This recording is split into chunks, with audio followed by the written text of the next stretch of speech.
النهارده هنتكلم عن مصيبة من مصائب الزمن في العصر الحديث، وهو الرهانات. وده قدامكم واضح جدا على الشاشة، تصوير فيديو تسجيل للشاشة. للأسف الشديد قدامكم واضح وصريح. وكمان شركة جوجل متجر بلاي ستور بقى بيقبل مواقع الرهانات، مواقع ألعاب الكازينو، مواقع القمار، وعادي وعلى عينك يا تاجر.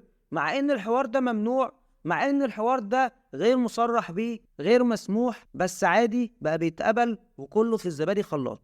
وخلي بالك، الرهان حرام، والرهان ادمان، والقمار حرام، والقمار ادمان. فاوعى تقع في فخ حرمانية، واوعى تقع في فخ النصابين اللي بينصبوا عليك. وخلي بالك ان الفيديو اللي ظاهر قدامك على الشاشة بتاع الراجل ده مش حقيقي وبالصح، والفلوس دي كلها فلوس مزورة اشتروها من موقع امازون او اي موقع تاني، وبيتاجروا بالناس وبيشتغلوا نفسهم عليكم.